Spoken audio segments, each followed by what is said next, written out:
A betrayed veteran and his war-worn German shepherd limped into a frozen forest with nothing but a folded deed and a bitter laugh. The town called it a cursed shack, rotting timbers, a sagging roof, a place meant to finish him. They watched him haul scrap wood with shaking hands and swore he wouldn't survive one winter. After all, the cold doesn't care about medals, and grief doesn't care about pride. But the veteran didn't come to prove them right. He came to outlast the lie. Night after night, he patched holes like stitching a torn soul. The dog, silent, scarred, loyal, guarded the doorway as if it were a battlefield again. Then the blizzard arrived like a white monster with teeth. Roads vanished, engines died, voices disappeared into snow. And when desperate strangers followed a thin ribbon of smoke through the white death and found one last lamp glowing in the trees, they knocked on the only door still fighting back. They thought they were about to meet a man who'd been abandoned. Instead, they met a survivor and a dog who had saved lives before this storm ever learned their names. Before we begin, if this story touches your heart, comment Amen. And please subscribe for more stories of courage, loyalty, and quiet heroes. Winter rolled over the Midwest like a gray lid, and the wind worried the bare trees until they sounded like old bones knocking together. Jack Mercer came home carrying one wound you could see and one you couldn't. Jack was 38, tall and broad-shouldered in the way men become when life teaches them to brace for impact. His face had hard angles, high cheekbones, a square jaw that looked carved rather than grown, softened only by a rough, light brown stubble that never seemed to fully disappear. A thin scar cut through his right eyebrow like a careless signature. His right shoulder sat a fraction lower than the left, a quiet tell from an old blast injury that still argued with cold weather. He wore a worn brown leather jacket that had learned the shape of his body, and underneath it a red and black plaid shirt, the kind of flannel that tries to pretend it's warm enough to fix anything. His eyes were a winter color too, pale, steady, tired, always scanning doorways and corners as if the world could ambush him with furniture. Beside him moved Ranger, a 6-year-old German shepherd with a black and tan coat and a heavy work-bred frame, the sort of dog that didn't prance. He patrolled. Ranger's muzzle was graying early, not from age so much as from the mileage of duty. One ear tipped slightly at the end, a souvenir from something sharp and mean in a different season. He walked close to Jack's knee, not clingy, not needy, just loyal in the way a sentry is loyal, as if Jack's heartbeat were the post he'd been assigned to guard. People sometimes said dogs could smell fear. Ranger didn't smell fear in Jack. He smelled something older, the stubborn refusal to fall down where you're told to fall. Jack had expected coming home would feel like landing. Instead, it felt like walking into a room where the chairs had been moved while he was gone, and everyone swore they hadn't touched a thing. The house his parents left him sat at the edge of a small town that tried to look cheerful in winter. Porches dressed in old wreaths, windows glowing with yellow light, the sort of warmth that seemed to belong to other people. Jack's parents were gone, taken in a crash years earlier, and grief had never left him. It had only changed uniforms. Still, the deed had his name. The house was supposed to be the one reliable fact in a life that had too many surprises. He told himself he would sleep under that roof, fix what needed fixing, breathe without listening for incoming. He told himself a lot of things. In the first week back, he didn't talk much. Not because he was rude, but because words were slippery after war. In the desert, language was simple: move, stop, cover, clear. Here, people wanted soft sentences and friendly lies. "How are you really?" they asked, and Jack learned to give them the kind of answer that let them walk away feeling helpful. Ranger watched every handshake as if it might turn into a grab. Jack's aunt, Denise Harlow, volunteered to help him get settled. Denise was in her late 40s, slim and carefully assembled, like she'd been ironed before leaving the house. Her blonde hair was cut into a neat shoulder-length bob that never moved even when the wind did, and her lipstick was always the same calm mauve, as if she'd signed a contract with it. She had the kind of smile that showed teeth without showing warmth. Denise spoke in smooth, managerial tones, never loud, never overtly cruel.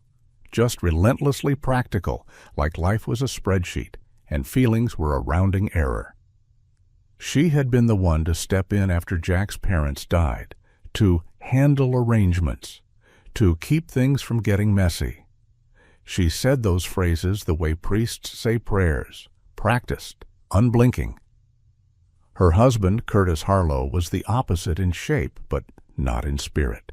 Early 50s, heavy-set, with a short-trimmed beard that looked like he used it to hide indecision.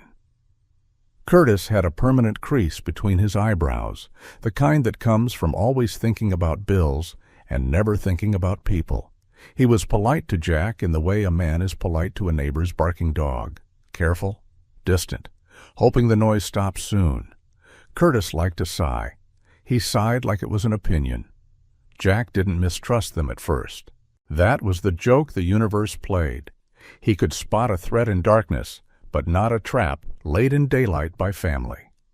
Denise set up appointments, county office, bank, insurance. Because Jack's shoulder ached, his sleep was fractured, and the town's paperwork language felt like a foreign dialect. "Just routine," she kept saying. "Sign here, initial there. We're protecting you." The phrase "protecting you" should have made Jack laugh. It didn't. War had taught him what real protection looked like.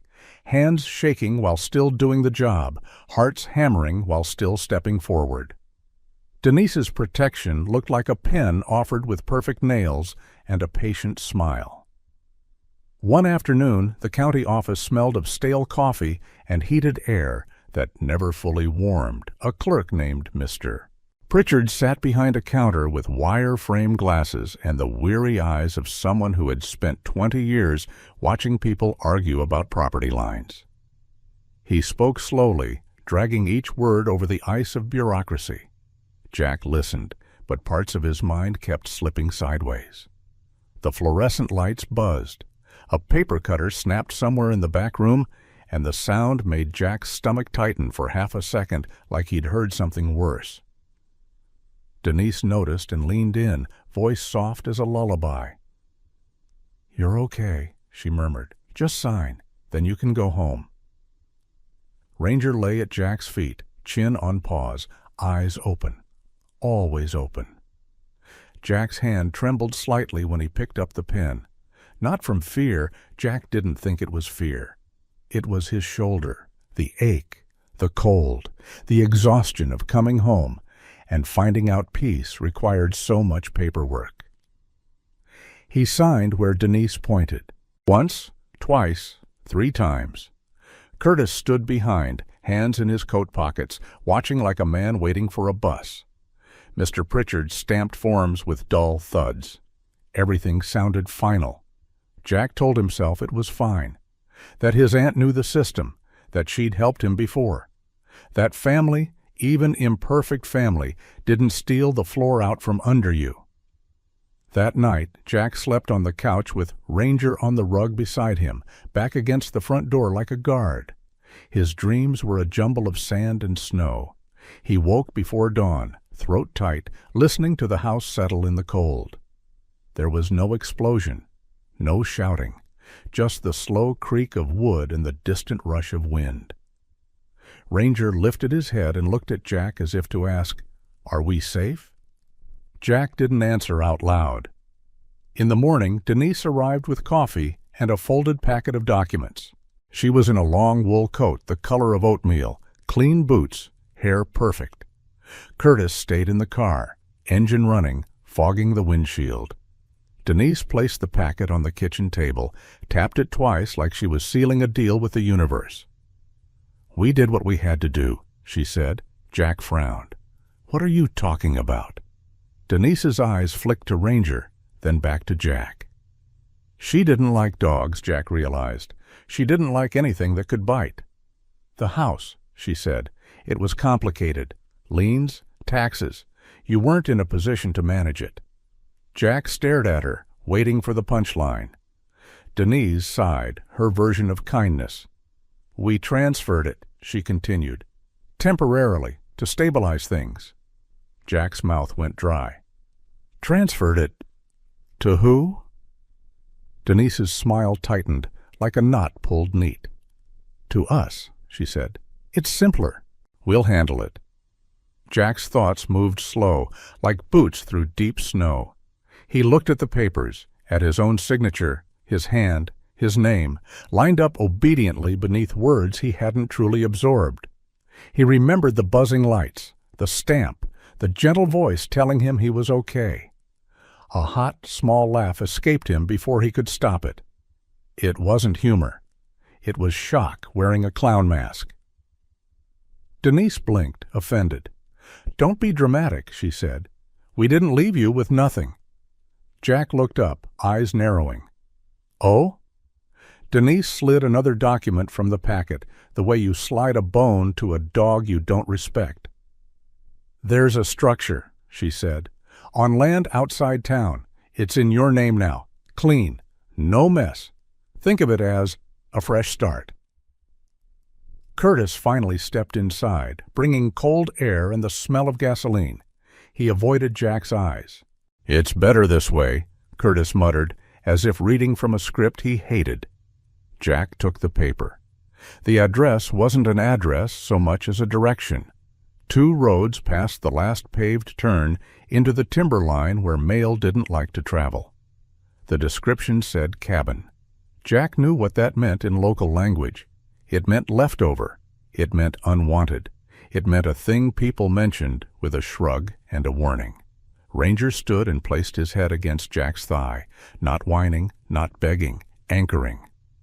Jack's pulse thudded in his ears, steady and dangerous. A part of him wanted to flip the table, to roar, to make Denise's perfect hair finally move. Another part of him, the older, tired part, felt something colder than anger settle in. Recognition. This wasn't an accident. This had been planned. While he was overseas learning to live with death, someone at home had learned how to live with theft and still sleep at night. Denise folded her arms. "You can't stay here," she said, voice soft but absolute. "We have our own life. And honestly, Jack, you need quiet. The woods will be good for you." Curtis nodded once, as if the motion cost him. Jack stared at them both, and that strange laugh came back, low in his chest. The family's last laugh. Only it wasn't theirs anymore. "So you stole my house," Jack said, calm enough to scare himself. Denise's eyes hardened. "We safeguarded it," she corrected, like she was correcting a child's math. Jack's jaw clenched. He didn't trust himself to speak again. He glanced down at Ranger, who stared back with that steady soldier dog gaze that said, "Tell me where." Jack turned toward the hallway, where his duffel sat half unpacked. The leather jacket hung on a chair, the flannel still smelling faintly of smoke from a life before. He moved like a man following orders he gave himself. Pack. Leave. Don't beg. Don't bleed where they can watch you bleed. Denise followed him, heels clicking on the floor like impatient punctuation. "This is for the best," she insisted. Curtis hovered by the door, hands in pockets, a man trying to be invisible in his own crime scene. Jack stuffed his clothes into the duffel.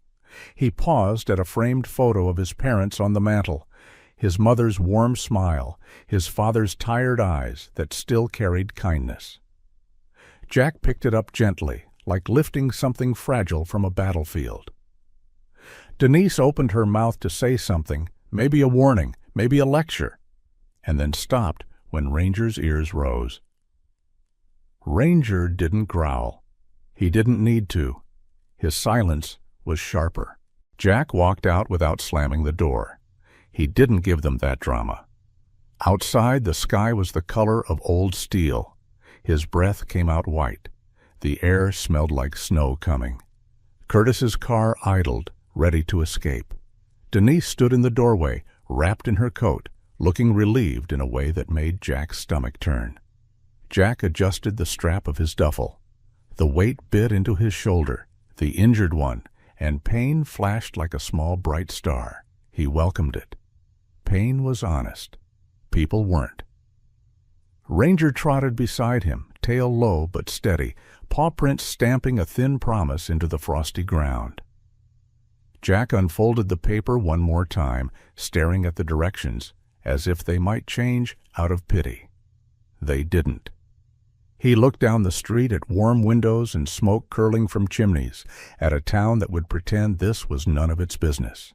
Then he looked toward the road leading out, toward the dark line of trees waiting like a jury.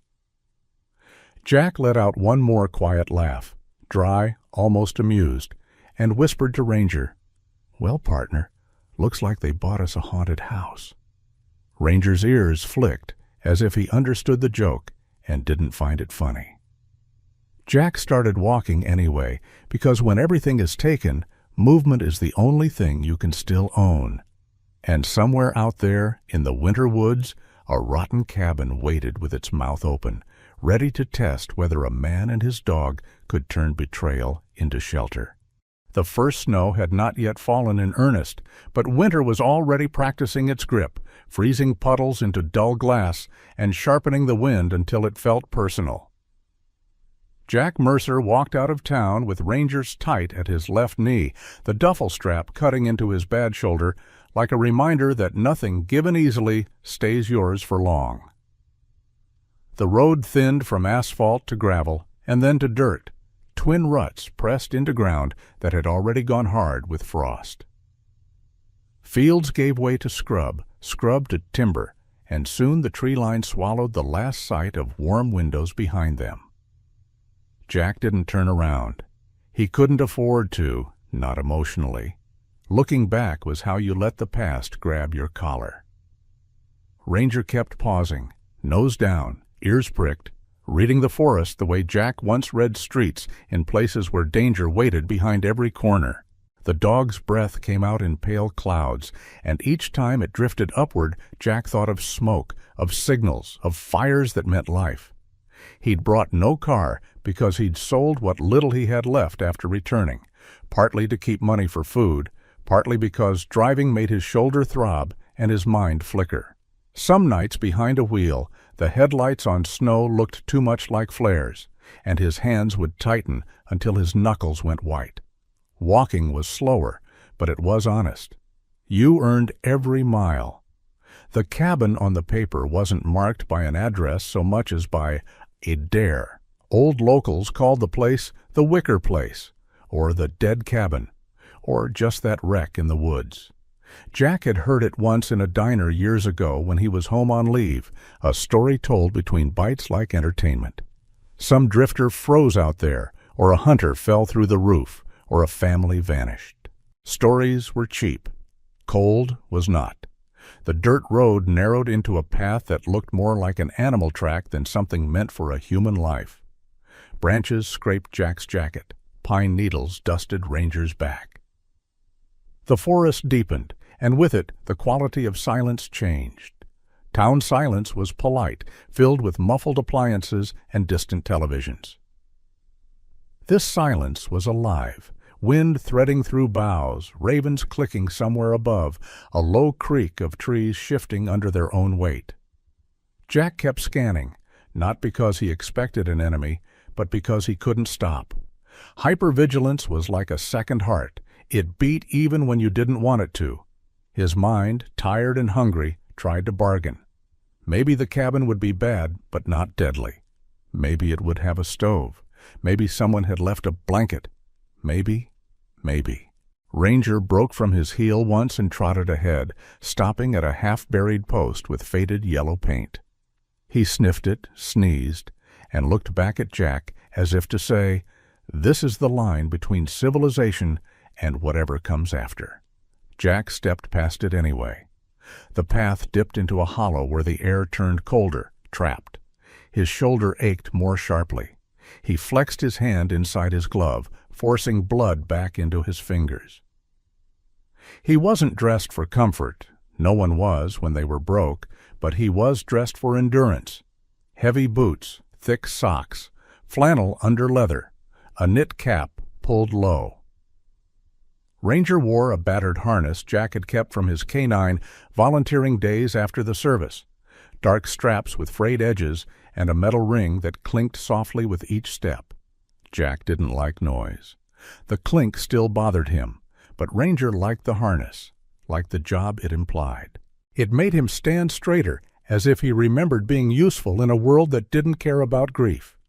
After 2 hours, the forest opened into a small clearing that looked wrong the way an old wound looks wrong, exposed, pale, too quiet. In the middle of it, half collapsed into weeds and snowless dead grass, sat the cabin. From a distance, it barely qualified as a building. It was more like a hunched animal that had curled up to die and been forgotten. The roof dipped at the center, as if the cabin had bowed under the weight of its own history. One corner sagged lower than the others, and the front porch leaned like a tired grin. The windows weren't windows, they were empty sockets.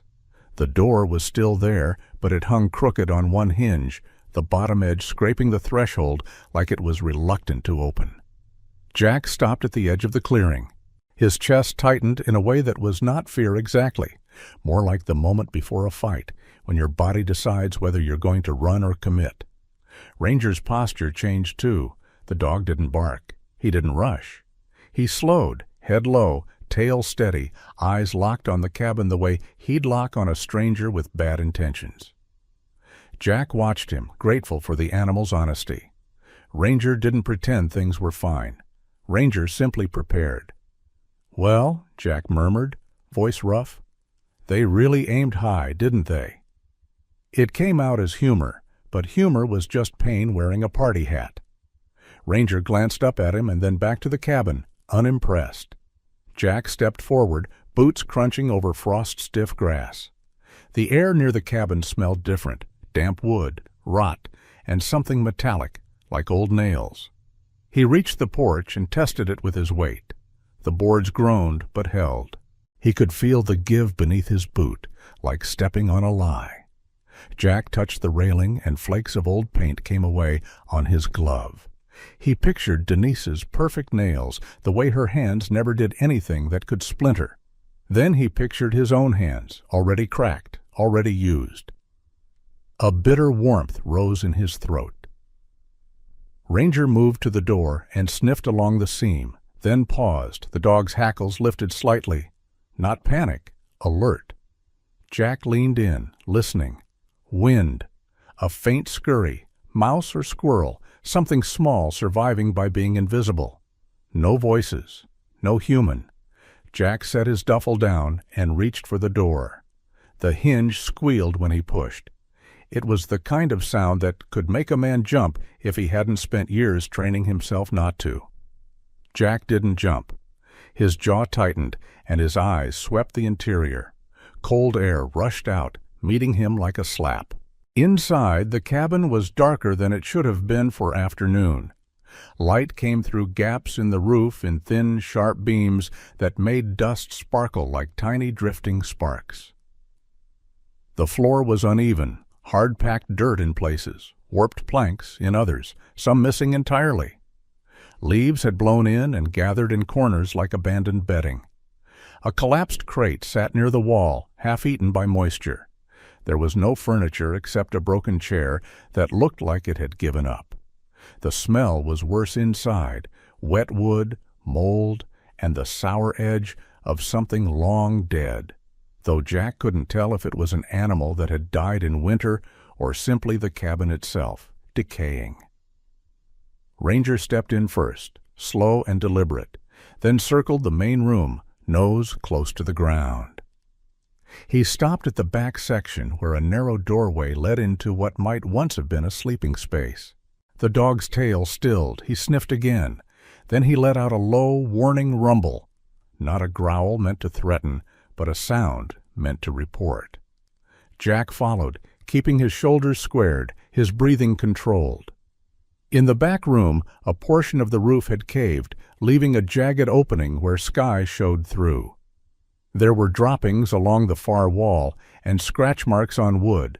Something had lived here. Something small, probably, but Ranger didn't like unknowns. Jack crouched and ran his gloved hand over the logs that formed the wall.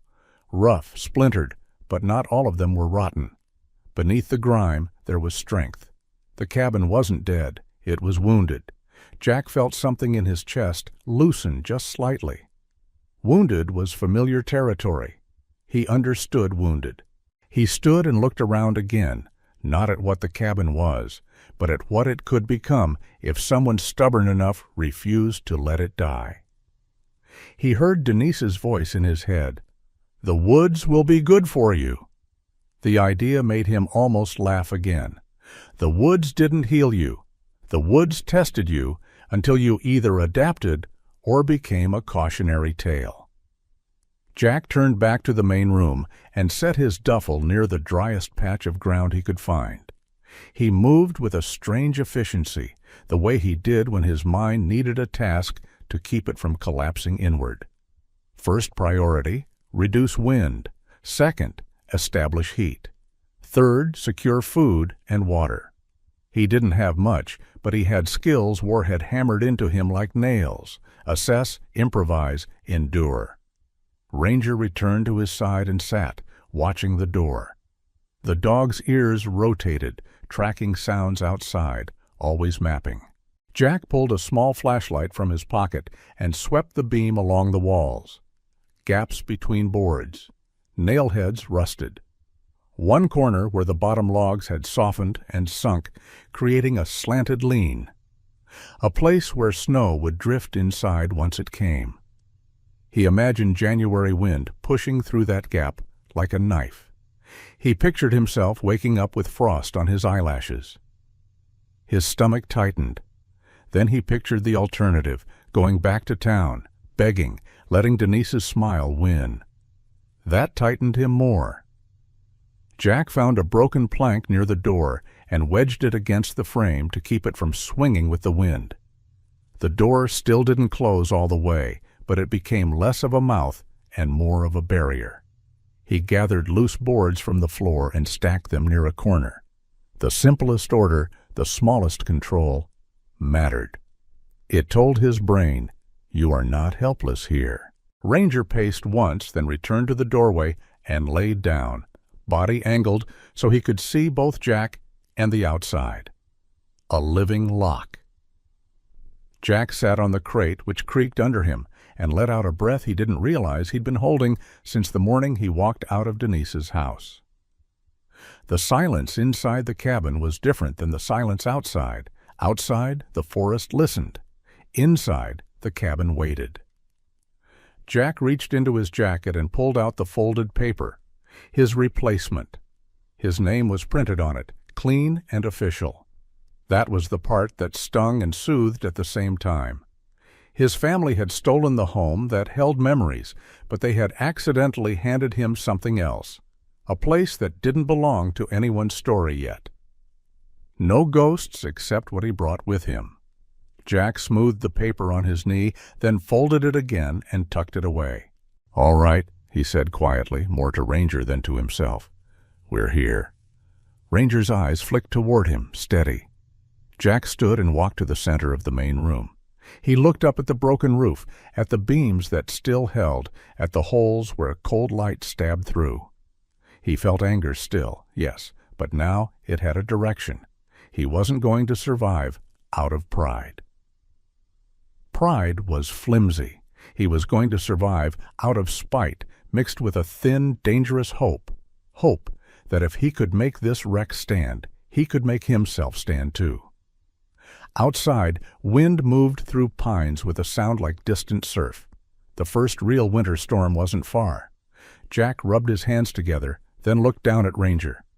"At least it hasn't locked us out," he said, the same line as before, but now it carried something else, a promise. Ranger huffed softly, almost like a laugh if you were generous, then rose and nudged Jack's hand with his nose. Not comfort, confirmation. The day bled toward evening. The temperature dropped fast, the way it does in the woods when the sun slips away like it owes you money. Jack gathered more boards and dragged them to cover the worst gaps in the wall, creating a crude windbreak. He didn't finish. He couldn't. There wasn't enough daylight, and his shoulder began to throb harder with each lift. When darkness finally settled, the cabin became a black box with holes that let in starlight. Jack laid his jacket on the driest spot and sat with his back to the strongest wall. Ranger lay beside him, pressed close enough that Jack could feel the dog's warmth through layers. Jack listened to the cabin creak and the forest whisper, and realized this was the first night of his new contract. Not signed with ink, signed with cold. He closed his eyes and let the anger in his chest become something steadier. "We'll make it," he whispered, not as a prayer, but as an order he intended to obey. Morning arrived without kindness, a flat pewter light sliding through the holes in the roof and laying cold stripes across Jack Mercer's face. He'd slept in fragments, waking to every scrape of wind, every tiny scuttle inside the walls, every distant yip that might have been a coyote or might have been nothing at all. The cabin smelled the same as the night before, wet rot and old dust, but now there was a new scent mixed in, human determination, sharp as sweat. Ranger rose the moment Jack moved, shaking once as if to fling off the night, then pressing his nose briefly to Jack's wrist, like a quick systems check. "You still here? You still breathing? Good." Jack's joints protested when he stood. The bad shoulder burned first, then the rest of his body joined the complaint, a chorus of small aches that made him feel older than 38. He stepped outside and the cold hit him like an insult. Frost had formed overnight in the clearing, turning grass brittle and pale. His breath came out in thick white clouds, and the forest around the cabin stood still, tall pines like dark pillars holding up a sky that didn't care. Jack stared at the clearing and realized the most dangerous thing about this place wasn't the wind or the broken roof. It was how easy it would be to sit down and let the cold decide everything. He'd seen men do that in other circumstances. Stop moving, stop fighting, just surrender. Not dramatic. Quiet. Jack clenched his jaw and looked at Ranger. "We don't do quiet quitting," he murmured. Ranger's ears flicked at the sound of his voice. Then the dog turned and began a slow circle around the cabin, nose down, checking boundaries. Not fear, procedure. Jack took inventory the way he'd learned in uniform. Resources, threats, time. Resources, a duffel with clothes, a flashlight, a pocket knife, a cheap lighter, a dented canteen, a half loaf of bread, and 2 protein bars crushed from being carried. Tools, 1 rusted axe he'd found leaning behind a fallen panel inside the cabin, its handle worn smooth by hands long gone, a bent crowbar half buried in debris, a handful of mismatched nails in a tin can, and, if he counted it, Ranger's strength and senses. Threats, the weather, structural collapse, hypothermia, hunger, injury, and the creeping monster called doubt. Time, not much. The first real snow could fall any week now. Jack started with the rule that kept people alive in bad places. Control the smallest things first. He returned inside and cleared a space near the back wall where the logs felt firmer. He dragged broken boards and rotten scraps out of the main room, heaping them into piles by quality, like sorting bones. Ranger helped without being asked, gripping smaller planks in his teeth and dragging them out, then stepping away politely so Jack could take over. The dog worked with a steady, serious energy, tail low but not tucked, as if this was a mission and missions deserved focus. When Jack reached for a beam that looked usable, Ranger sniffed it first and sneezed, then stood aside, approved. Jack's hands were already cracked from cold. Within an hour, splinters found their way beneath his skin. He pulled them out with his knife, jaw tight, and kept going. Pain was simple. It told you exactly where you were. Unlike family. He found a section of wall where daylight came through too easily, a gap wide enough to slide a hand through. He stuffed it with dry leaves and scraps of cloth torn from an old curtain he discovered wedged behind a crate. Then he nailed a plank over it, the hammering loud in the small space. Each strike echoed, and Jack's nervous system flinched instinctively at the repetitive impact, as if expecting the sound to turn into gunfire. He paused, forcing himself to breathe slow. Ranger looked up sharply, reading the pause, and walked over to rest his chin on Jack's knee. Not a cuddle. An anchor. Jack rubbed the dog's head once, quick and rough. "I'm good," he lied softly. Ranger didn't argue. The next priority was fire. Not for comfort, for survival. Jack had no stove, no chimney, no safe setup. But he did have a shallow pit in the main room where stones had been arranged in a rough circle, half buried under dirt and leaves. Someone, maybe the last person who tried living here, had built a fire there once. Jack knelt and cleared the pit, stacking the stones more securely, then walked outside to gather dry twigs from under low pine branches. Ranger trotted beside him, scanning the tree line. Twice the dog stopped, head angled toward the woods, ears high. Jack froze each time, listening. The first time it was nothing but a raven's wings. The second time Jack heard it too, a faint crunch in the distance, like a heavy step on frost. Ranger's lips lifted slightly, exposing teeth. Jack's hand slid to the crowbar without thinking. They stood still for a long moment until the sound moved away, drifting deeper into the forest. A deer, Jack told himself. Or a person. He didn't know which was worse.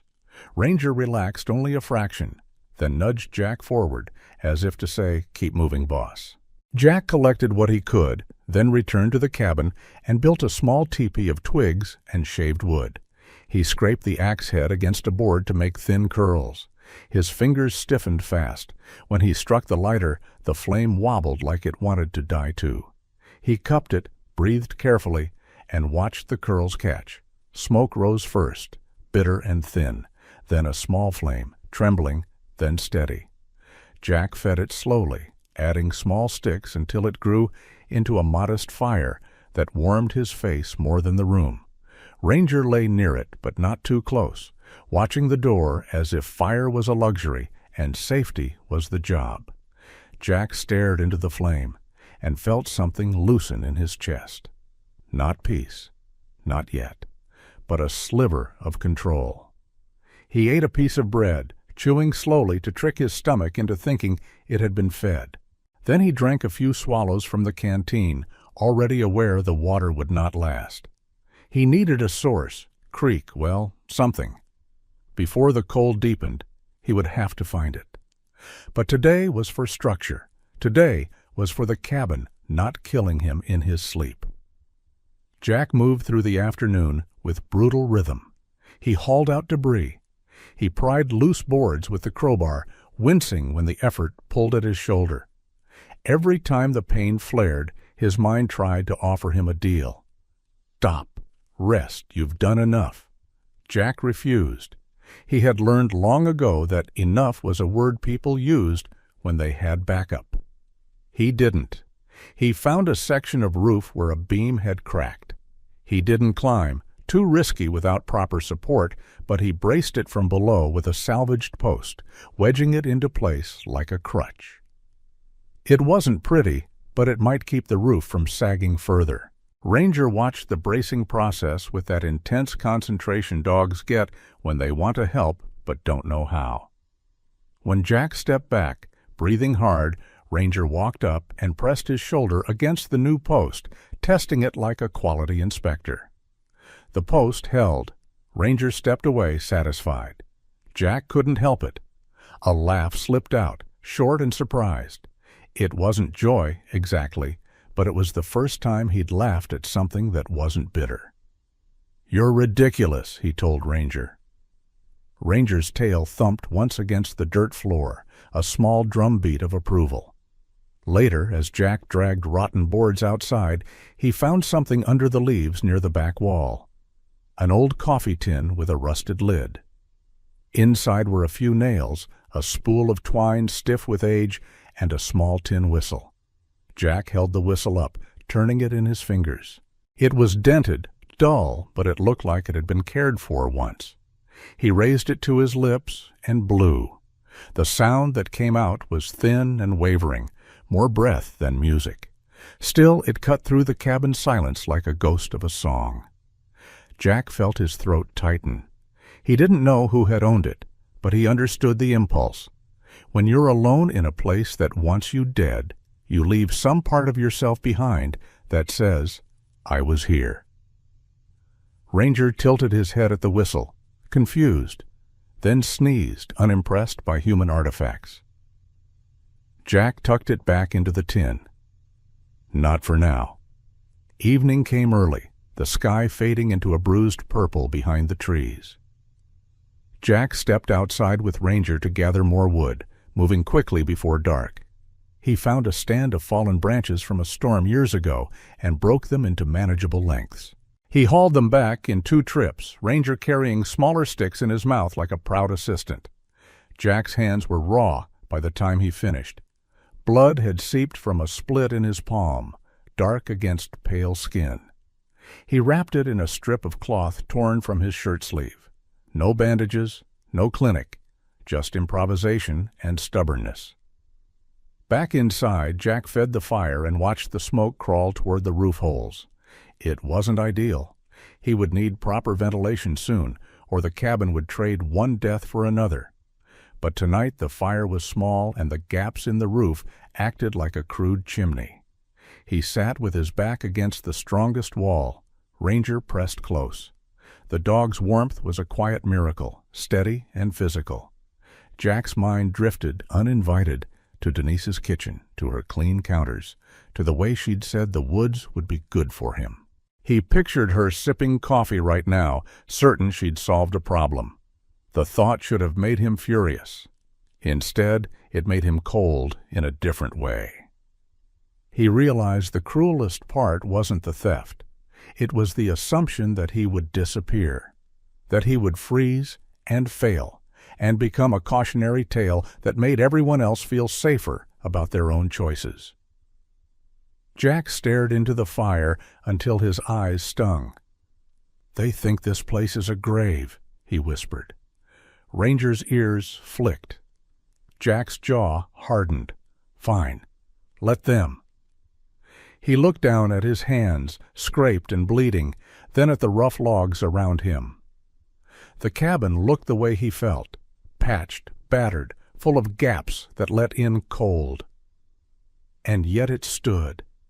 It still stood. That night, as the temperature dropped and the fire burned low, Jack lay down on his jacket, boots still on because he didn't trust the floor. Ranger lay at the door, body angled outward, the living lock again. Jack listened to the forest and the cabin settle. He could feel his own heartbeat slow, not from comfort, but from exhaustion. Before sleep took him, he pressed his forehead briefly against the log wall, an odd private gesture, like acknowledging a stubborn opponent. "Not today," he murmured. The cabin creaked softly, as if answering, and in the darkness Jack understood the change. It still wasn't home, but it was no longer just a threat. It had become a challenge, and Jack Mercer had never been good at walking away from those.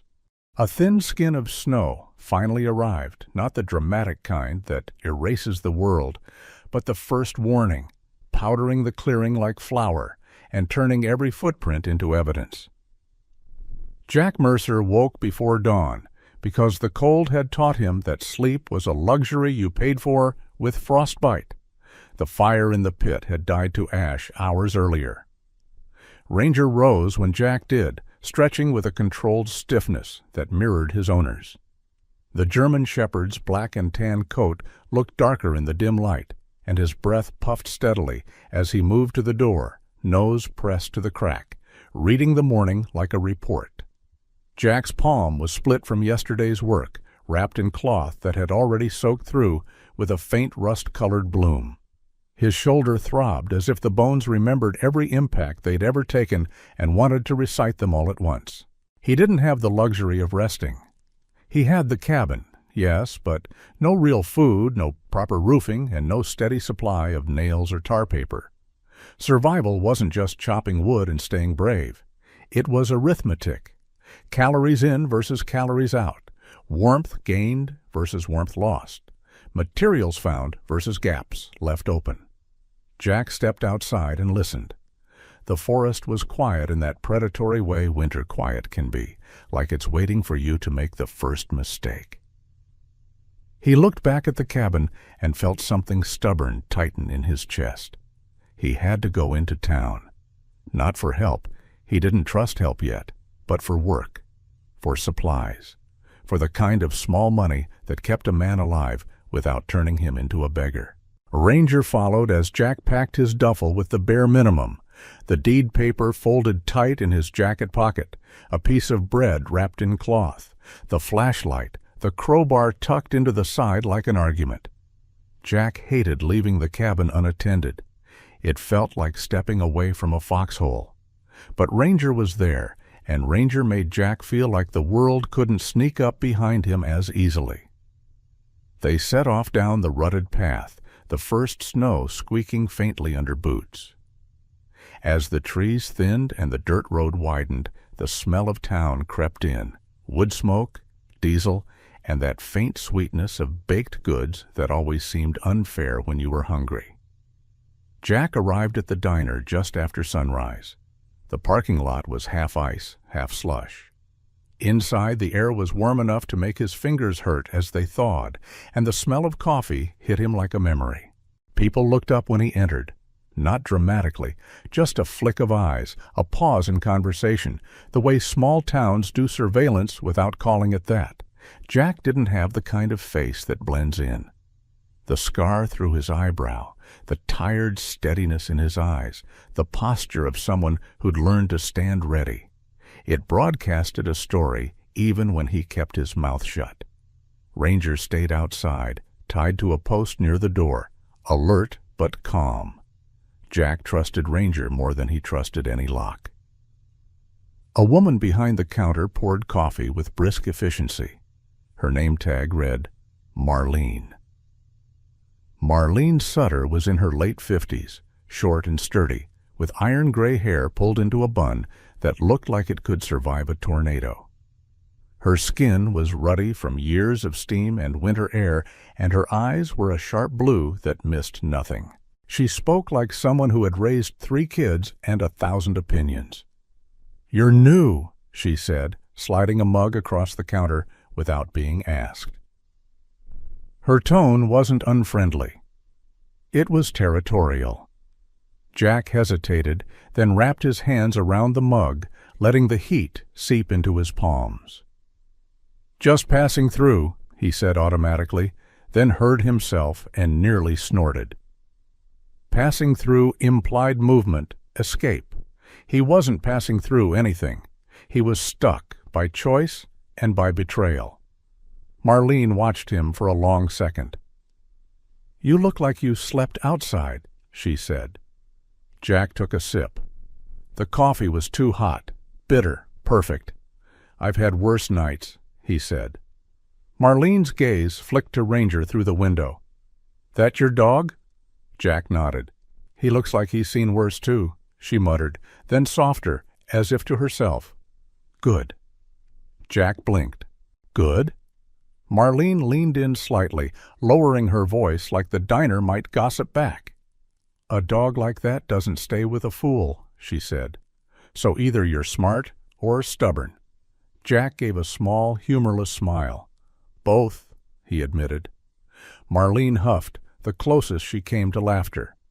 "That'll get you killed," she said, then slid a plate with a single biscuit toward him.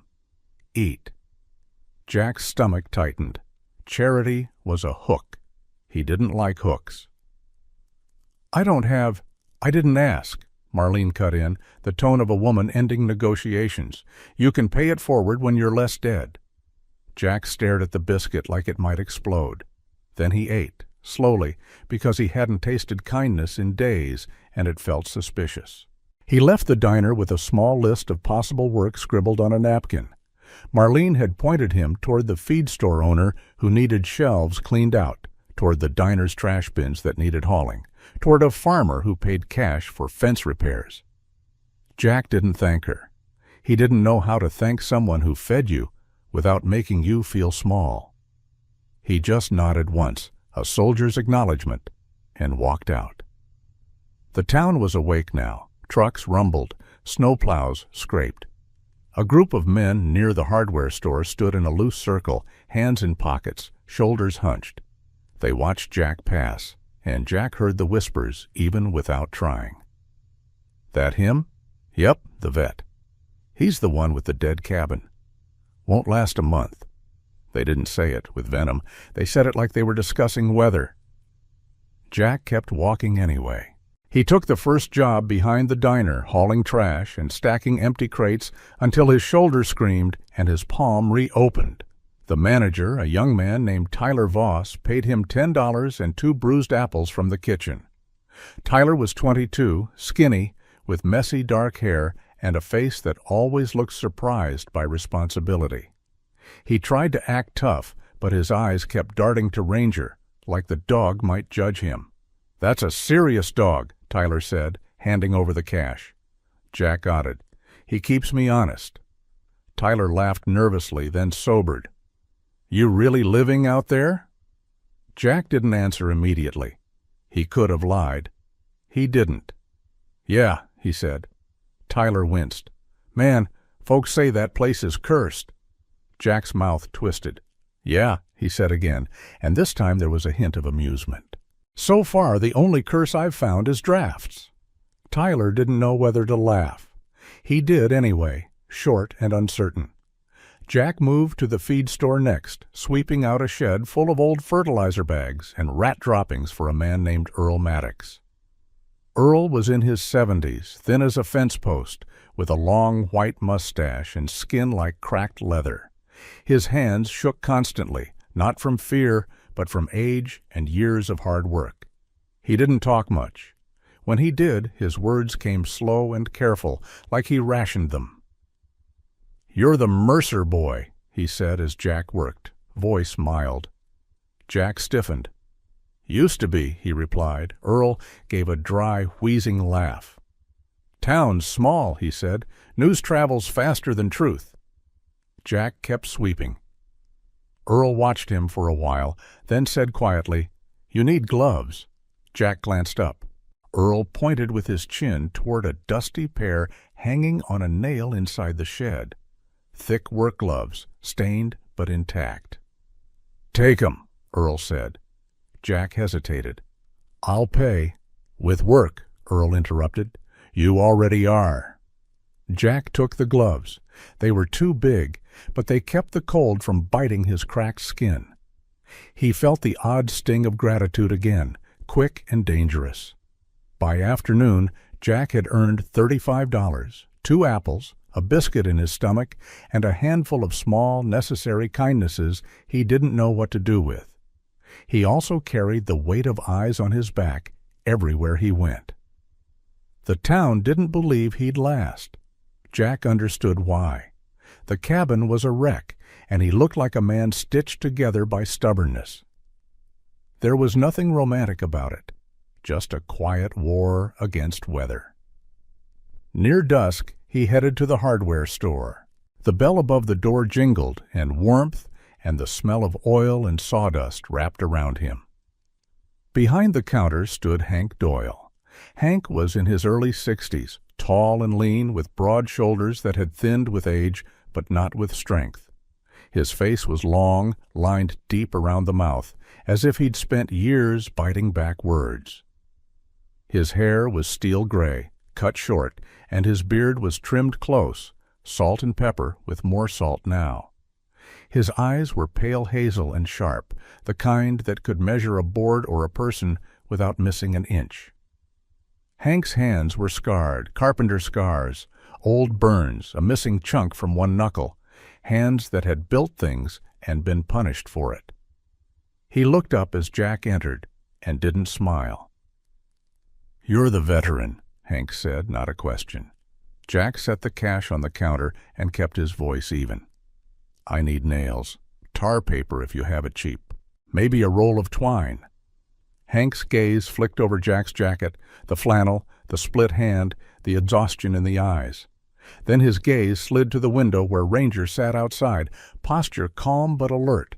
Something shifted in Hank's expression, not softness exactly, but recognition. "That dog yours?" Hank asked. "Yeah," Jack said. Hank nodded once. "Figures." He turned and walked to a back shelf, rummaging through a bin of bent nails. When he returned, he set the box down with a dull thud. He added a partial roll of tar paper, edges frayed, then a spool of twine. "Scrap," Hank said.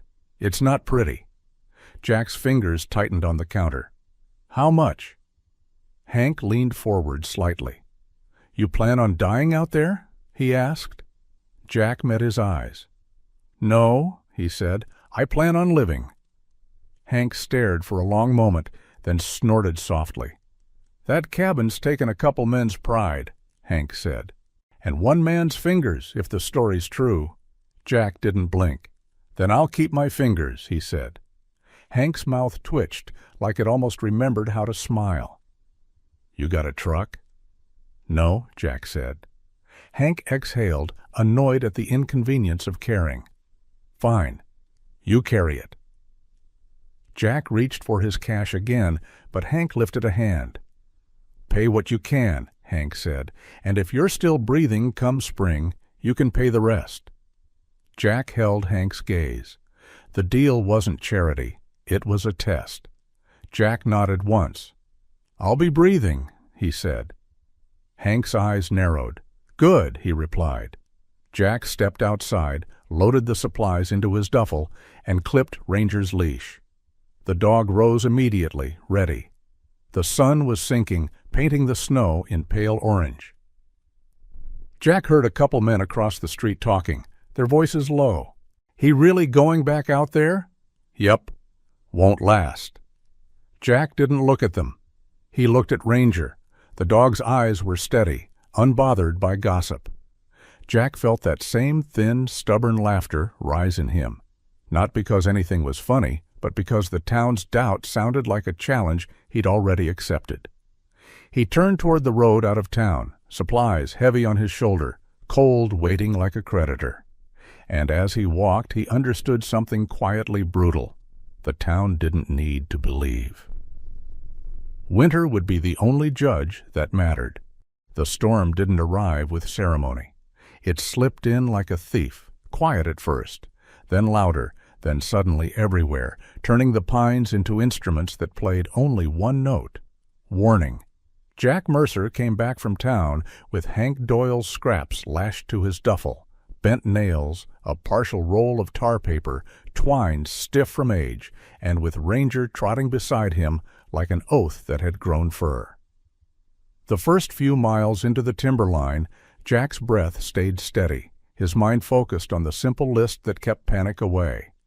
Seal gaps, reinforce weak points, ration wood, find water. Then the wind shifted, colder and wetter, and the sky pressed down in a thick gray lid that made the forest feel smaller. Snow began as flecks, then became a steady fall. It wasn't yet the kind that blinds you, but it was the kind that sticks, clings, and tells you the season has decided you no longer get to negotiate. By the time the cabin emerged from the trees, the clearing had softened under a thin white blanket. The cabin looked even worse with snow on it, every sag more obvious, every hole a mouth ready to swallow warmth. Ranger stopped at the edge of the porch, sniffed, then stared at the roofline with a tension that Jack recognized. The dog didn't fear ghosts. He feared physics. "Yeah," Jack muttered, following Ranger's gaze. "I see it too." Inside, the air was colder than it should have been. The fire pit held only ash. The cabin's walls creaked as if they had opinions about the weather. Jack dropped the duffel and set to work immediately, because work was how you kept your mind from slipping into the dark corners. He unrolled the tar paper across his knees and realized how little of it there was. Not enough to cover the roof, not even close, but enough to patch the worst holes, if he chose wisely. Jack tore the tar paper into sections, careful not to waste. Ranger lay near the door, ears rotating, watching the seams like a soldier watching a perimeter. Jack used the twine to tie one section over a gap in the wall where wind had been whistling through. He hammered in bent nails, cursing softly every time one refused to sink straight. The hammer strikes echoed through the cabin, and Jack's body flinched at the sound's rhythm. He forced himself to keep going. He reminded himself, this is not gunfire, this is building, this is living. He found a spot where the roof had a jagged tear, daylight peeking through like an accusing eye. He braced a board from below, then climbed onto a crate to reach higher, careful with his shoulder. He nailed a plank over the opening from inside, then layered tar paper beneath it, creating a crude seal. It wasn't pretty, but it slowed the wind's hunger. By evening, the storm had thickened. Snow tapped against the cabin like impatient fingers. Wind shoved at the walls, testing them, trying to find the easiest way in. Jack fed the fire with the wood he'd saved, keeping it small but steady because he couldn't afford to burn through his stash in one night.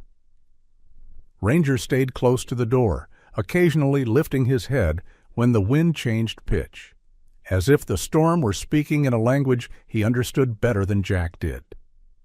Jack ate one apple, then forced himself to save the other. Hunger made you stupid if you let it. Jack tried not to let it. When the wind rose, it rose fast. The cabin's boards began to rattle. Somewhere above, a loose sheet of something, wood or tin, flapped like a frantic wing. Jack lay down on his jacket near the strongest wall, boots still on, knife in his pocket. Ranger curled near his feet, but his eyes remained open, reflecting firelight. Jack listened to the storm and tried to keep his breathing slow. The storm had a way of dragging memory up with it. Wind against wood could sound like incoming mortars if your mind wanted it to. Jack's mind wanted it.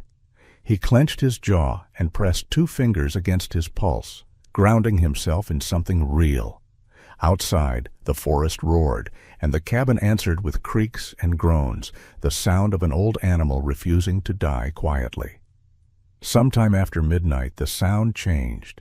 It wasn't wind or creak. It was a crack, sharp, sudden, like a rifle shot inside the room. Ranger exploded to his feet with a bark that tore through the darkness, deep and furious. Jack sat up instantly, heart slamming, his body moving before thought. Another sound followed, the heavy, ugly thud of wood breaking free. A beam came down from above and slammed into the dirt floor inches from Jack's head, sending dust and splinters into the air. The impact shook the cabin. The fire flared, then sputtered. For a heartbeat, Jack couldn't move. He stared at the beam lying there like a fallen weapon. Above it, a new hole had opened in the roof, jagged edges framing a slice of night sky. Snow swirled down through it, thin and mocking. Ranger stood over the fallen beam, barking again, then whining once, just once, as if the dog couldn't believe the cabin had dared. Jack's throat tightened. He looked at the hole. Then he looked at Ranger. "Good catch," he whispered, voice rough. Ranger's ears pinned back briefly, then rose again. The dog's gaze returned to the roof, furious and vigilant. Jack's mind flashed through possibilities. If the beam had fallen while he slept deeper, if it had hit his skull, if Ranger hadn't barked, there would be no second chapter to this life. The cabin wasn't merely uncomfortable, it was actively dangerous. Jack exhaled slowly, forcing the adrenaline to settle into something usable. He could either leave, go back to town, become the story they expected, or he could fight the cabin like it was an enemy position. Jack stood, wincing as his shoulder protested. He picked up the crowbar and poked at the fallen beam, testing it. Rotten at one end, still solid at the other. He dragged it to the side. Then he tipped his head back and stared at the roof line, eyes narrowing, calculating. The hole above was small enough to patch temporarily, but the true danger wasn't the hole. It was the structure around it, weak timbers hidden by darkness, waiting to give way. Jack knew the rule now. If you wanted the cabin to stand, you had to tear down what would kill you before it did. Demolition wasn't failure. Demolition was triage. He relit the fire carefully, enough to see. Then he grabbed the flashlight and climbed onto the crate again, shining the beam across the rafters. He saw it immediately. Rot lines along a supporting piece, blackened wood, moisture damage spreading like disease. The cabin's roof wasn't just sagging, it was compromised. Jack's stomach dropped. Fixing this would require climbing outside onto a roof that might not hold him in the middle of a storm that wanted to throw him off. He glanced at Ranger, who stared back with that steady, unblinking intensity. Jack smiled thinly, the kind of smile you wear right before doing something you know is stupid but necessary. "Well," he murmured, "guess we're not sleeping tonight." Ranger huffed once, as if to say, "Finally." Jack waited until the wind eased for a few seconds, brief, rare lulls like the storm taking a breath, then shoved the door open. Snow and wind hit him immediately, clawing at his face, stealing heat. He stepped onto the porch, crouched low to keep balance, and scanned the roof. Snow had begun collecting in the sagging center, adding weight. If it kept accumulating, the roof would collapse entirely. Jack's mind went cold and sharp. Clear snow, remove rotten sections, reinforce from below, patch with tar paper. He didn't have enough materials for perfection. He only needed good enough to live. He tied the twine around his waist and looped the other end around a thick porch post, not because it was a proper harness, but because it was something. Ranger followed him outside, claws clicking on the porch boards, then stopped, watching Jack's hands. Jack met the dog's eyes. "Stay," he commanded softly. Ranger's ears flicked. The dog didn't want to stay, but he did, because discipline was love in this language. Jack climbed onto the lowest edge of the roof where the boards looked slightly less rotten. The wood flexed under his weight. His shoulders screamed as he shifted balance. Wind tugged at his jacket, trying to peel him away. Snow stung his face. Jack kept his body low and moved slowly, distributing weight the way Hank Doyle would have told him to if Hank were here. He used the crowbar to pry up a section of rotten shingle, and it came away in soft chunks like wet cardboard. The smell of rot rose, sour and cold. Jack worked fast, tearing away what was already dead. Each piece he removed made the roof look worse, but Jack knew better than to trust appearances. Better an ugly roof, you understand, than a pretty roof that collapses. Ranger stood on the porch below, eyes locked on Jack, body tense. When the wind surged, Ranger barked once, a sharp warning. Jack flattened himself, gripping the roof edge, heart hammering. The gust passed. Jack moved again. He cleared snow from the sagging center with his hands, shoving it off in heavy clumps. Then he placed a board across a weak section, bridging it like a splint. He hammered bent nails through the board, the cold making his fingers clumsy. Twice he hit his thumb and hissed through his teeth. He kept going. He wasn't fighting the storm to win. He was fighting to not lose. After a brutal hour, Jack crawled back to the porch, soaked with snow, shivering hard, shoulder burning. Ranger pressed against his leg immediately, offering warmth and a steady pressure that reminded Jack he was still upright. Jack staggered inside and slammed the door. He fed the fire, then began reinforcing from below with whatever beams he could salvage, wedging posts under the most dangerous sag points. Each post was a promise. Each hammer strike was defiance. By the time the storm quieted slightly, the cabin still creaked, still rattled, but the roof held. Not proudly, not comfortably, but it held. Jack sank to the dirt floor near the fire, breathing hard. Ranger sat beside him, eyes still tracking the roof as if expecting another attack. Jack looked up at the patched sections, at the new braces, at the jagged hole that was now smaller. A laugh escaped him again, thin and incredulous. "You almost got me," he whispered to the cabin, as if it could hear. Then his expression hardened. Almost. He didn't sleep much after that. He couldn't. But when dawn finally began to gray the edges of the forest, Jack realized something important. He hadn't beaten winter. He hadn't beaten the cabin, but he had taken back one crucial right. He had refused to die quietly in the place his family expected to bury him.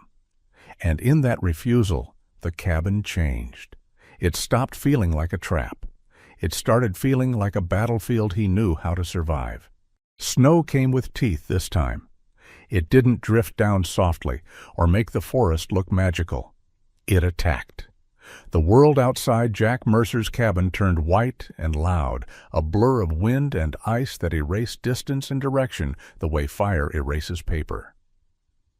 After the night the roof tried to kill him, Jack had spent the following day reinforcing what he could, wedging posts tighter under sagging beams, layering scraps of tar paper where the wind had learned new ways in, stacking wood like it was currency. He hadn't slept much. He couldn't. Exhaustion had settled into his bones like dampness. But he had done what soldiers and stubborn men do. He made the place a little harder to kill him in. Now the storm returned to argue. By late afternoon, the cabin shook in gusts, the boards shivering, the patched roof groaning under the weight of fresh snow. Jack kept the fire small but steady, feeding it with measured discipline. Ranger lay near the door with his head up, eyes bright, ears rotating. The German shepherd's body was relaxed only in the way a loaded weapon is relaxed, ready at the slightest touch. Jack watched Ranger more than he watched the storm. The dog had an instinct for trouble that didn't rely on rumor or imagination. When Ranger's posture changed, Jack's body changed with it. Around dusk, Ranger rose suddenly, tail stiff, nose lifting toward the crack beneath the door. His ears snapped forward. He didn't bark. He listened. Jack froze, hand hovering over the crowbar. The wind howled so hard it seemed impossible to hear anything else. But Ranger was hearing something the storm couldn't drown. A thin sound. A break in the rhythm. Ranger let out a low, urgent whine, then moved toward the door and pressed his nose to the seam again, breathing faster. Jack's heartbeat quickened. "What is it?" he whispered, as if the dog might answer in English. Ranger responded the only way he could. One sharp bark, then another, directed not at the cabin, but outward, toward the white chaos beyond. Jack pushed himself up, shoulder burning, and stepped to the door. Cold air knifed through the cracks. Jack hesitated for half a heartbeat. Opening the door meant letting the storm into his fragile, hard-won warmth. It meant risking the fire, risking everything. Then Ranger barked again, a sound that carried something raw, alarm, insistence, command. Jack didn't think any more.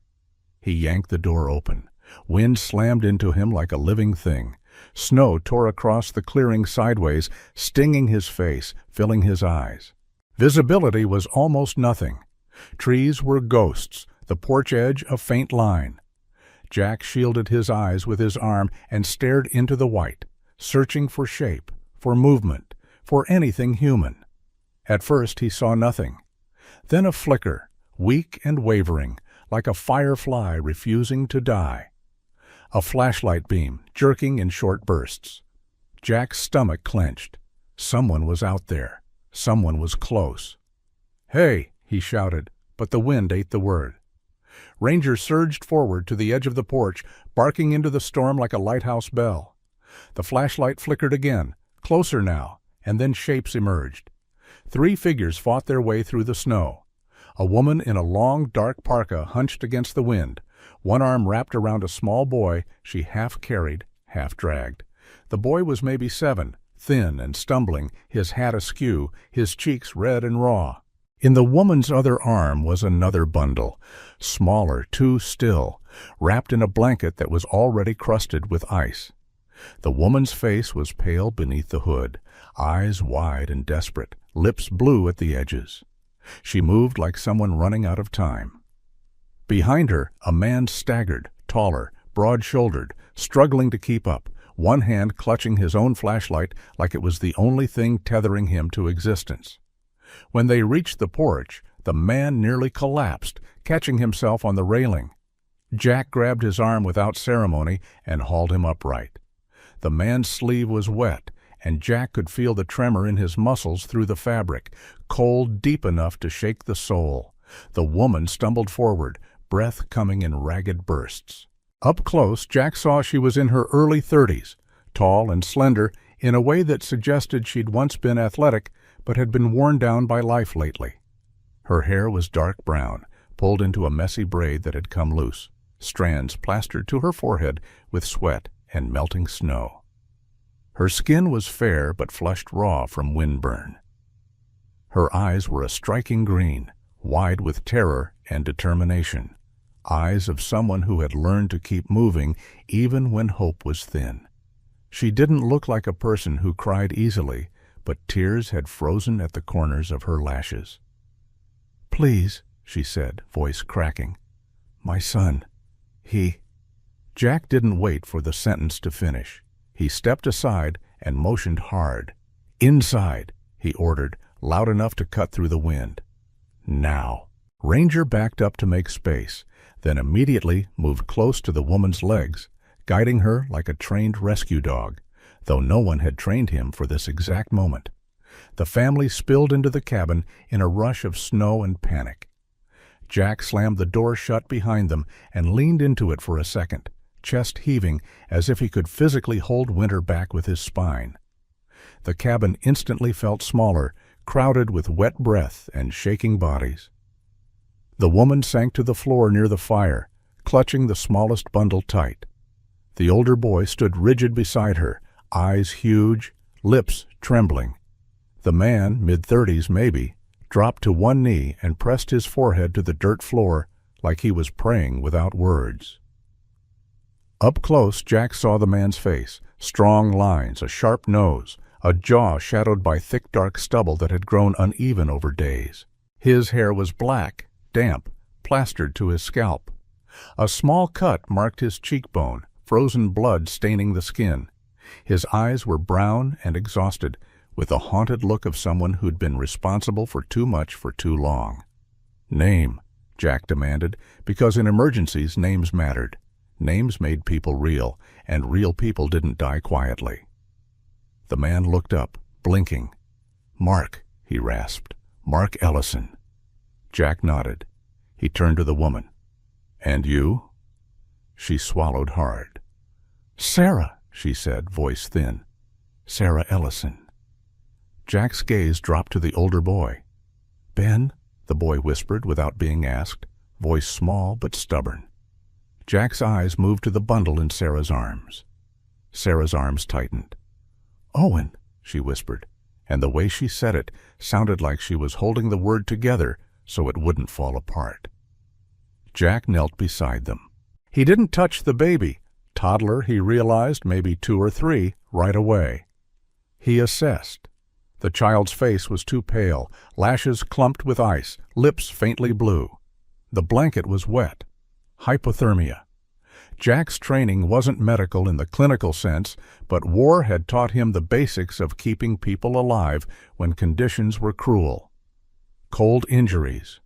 Shock. The slow, careful return of heat. He looked at Sarah. "How long?" Sarah's chin trembled. "Hours," she said. "Our truck slid off the road. We tried to walk back, but—" Her voice broke. He stopped crying. Mark made a broken sound, half sob, half cough. Ben stared at Jack like Jack was the last adult left in the world. Jack forced his voice calm. Calm was contagious. Panic killed. "Okay," he said. "We're not going to rush heat. We're going to bring it back slowly." He rose and moved with sharp efficiency, grabbing the cleanest cloth he could find, an old shirt from his duffel, and filling a small pot with water from his canteen. It wasn't much, but it was something. He set it near the fire, not on it, letting the heat creep in. He stripped off his own leather jacket without thinking and draped it over Ben's shoulders. The boy flinched at first, then leaned into the warmth like a starving plant leaning toward light. Ranger lay down beside Sarah, pressing his body against her hip and legs, radiating heat. Sarah looked at the dog in disbelief. Ranger's dark eyes met hers briefly, and the dog's expression was simple: stay. Sarah's shoulders sagged slightly, as if the presence of the dog gave her permission to stop fighting for half a second. Jack knelt again and carefully unwrapped Owen's blanket, just enough to check him. The child's skin was cold to the touch, and that terrified Jack more than the storm outside. Cold skin meant the core was losing. Jack didn't let his face show fear. He warmed the cloth with the heated water once it was lukewarm, then pressed it gently to Owen's neck and chest, where warmth would matter most. He spoke softly as he worked, not because Owen could understand, but because Sarah and Mark could. "He's here," Jack said. "He's not gone. We just need him to come back." Mark's hands shook as he reached toward Owen, then stopped, afraid to touch. Sarah's lips parted as if she wanted to pray, but no sound came out. Ben stood close, breathing fast, eyes fixed on his little brother. Outside, the storm screamed. Inside, the cabin held its breath. Minutes passed in a painful stretch. Jack kept warming the cloths, rotating them, monitoring Owen's breathing. Ranger stayed pressed against Sarah, occasionally shifting so his warmth covered more of her, as if the dog understood hypothermia the way the forest understands hunger. Ben began to shiver harder, and Jack pulled him closer to the fire, keeping distance so the boy wouldn't overheat suddenly. Mark tried to help, but his fingers were stiff, his brain fogged by cold. Jack gave him simple tasks: hold this cloth, steady the pot, feed the fire slowly, because people needed jobs to keep from drowning in fear. Finally, Owen's chest fluttered, a small movement under the cloth. Then a sound, so thin Jack almost thought it was wind slipping through a crack, rose into the room. A weak cry, broken and angry, like life itself protesting being dragged toward death. Sarah made a strangled sob and pressed her forehead to Owen's blanket. Mark's face collapsed, relief and horror mixing into something raw. Ben covered his mouth with both hands, eyes shining. Jack sat back on his heels, and only then did he realize he was shaking too.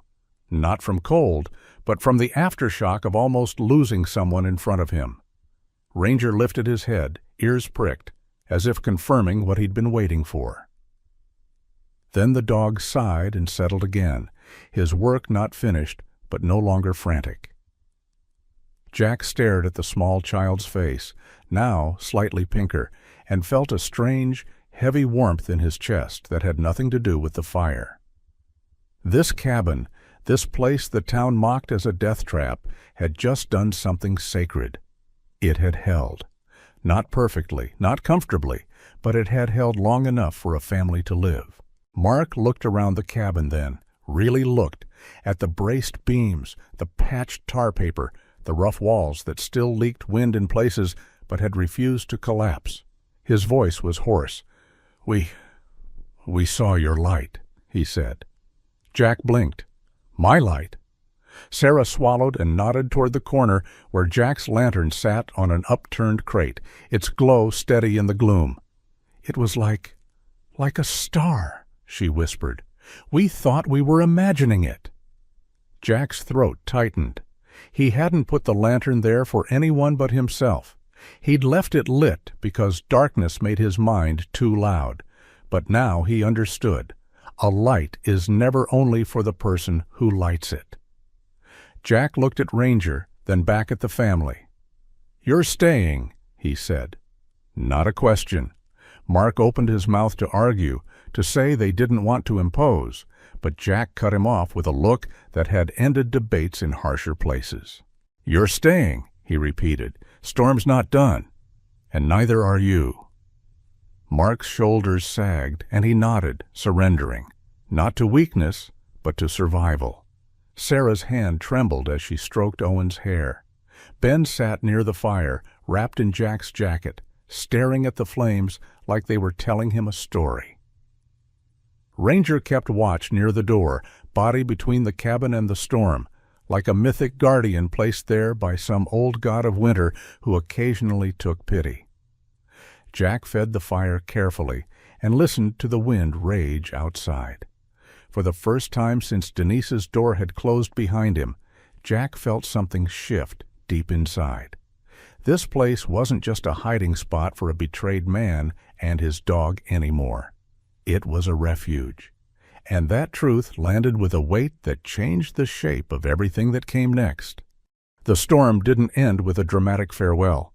It wore itself out the way angry things sometimes do, loud, relentless, and then suddenly too tired to keep fighting. Near dawn, the wind softened.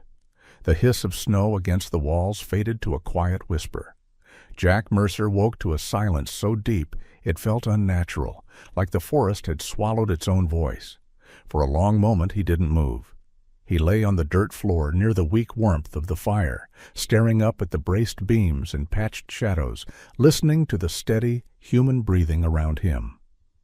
Sarah Ellison slept curled protectively around Owen, her dark braid loosened completely, strands fanned across her cheek like spilled ink. Her face, usually tight with determination, had softened into something raw and exhausted. Mark Ellison was slumped against the wall, head tilted forward, his thick stubble shadowing a jaw clenched even in sleep. Ben lay near the fire, still wrapped in Jack's worn leather jacket like it was a mythic cloak, his small hands tucked beneath his chin. Ranger was awake, of course. He always was, lying at the door with his body angled outward, the living lock. The German shepherd's ears flicked once when Jack shifted, and the dog's eyes met Jack's with quiet confirmation. Night held. Everyone lived. Jack pushed himself up carefully, joints stiff, shoulder aching like an old enemy. He fed a small piece of wood into the fire and watched the flame catch, cautious and real. Warmth spread slowly, modest as a promise. When Sarah woke, she startled the way people do after fear has trained their nerves to jump. Her green eyes found Jack, then Ranger, then Owen. She pressed her palm to Owen's chest, feeling the steady rise and fall, and a shudder ran through her. Relief hit her like a delayed wave. "He's warm," she whispered, voice hoarse. "I can feel it." Jack nodded, keeping his tone calm. "He'll be tired today," he said, "but he's here." Sarah's eyes filled again, not with panic now, but with gratitude that didn't know where to go. She looked at the cabin, at the patched tar paper, the braced posts, the rough walls that still leaked cold in places but had not given up. "This place," she began, then stopped because the words felt too small. Mark woke next. He blinked, disoriented, then memory returned, and his face tightened. When he realized Owen was alive, his expression broke in a way that surprised Jack. Adult men don't often let their fear show like that in daylight. Mark's shoulders sagged, and he covered his eyes with one hand, as if trying to hide the fact he'd almost lost everything. "Thank you," he said finally, voice thick. Jack shook his head, not because he didn't accept it, but because he didn't know how to hold it. "The cabin held," Jack said. Mark looked around again, really looking, and nodded slowly. "Then you made the cabin hold," he replied, and that landed heavier than praise. They spent the morning in slow survival motions. Sarah insisted on making something to eat with what little they had left. Soup thinned with water, bread torn into small pieces to stretch, the kind of meal that tasted like humility and relief. Ben hovered near Ranger at first, fascinated by the dog's calm. Ranger tolerated the attention with the patience of an old soldier, occasionally flicking an ear when Ben reached too quickly. Jack watched the boy's curiosity and saw something tender in it, the way children believe competence is magic. "Does he bite?" Ben asked quietly, pointing at Ranger. Jack answered without looking up from the fire. "Only if he has to," he said.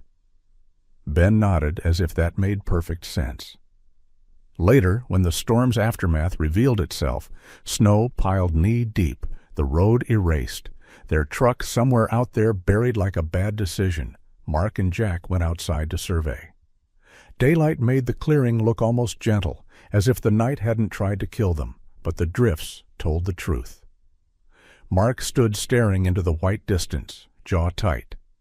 "We were following a trail," he said. "We thought we knew where we were." His voice carried the shame of a man who had promised his family safety and then watched the promise fail. Jack didn't judge him. He'd been lost before too, just in different landscapes. "Storms erase pride," Jack said. Mark gave a short, bleak laugh.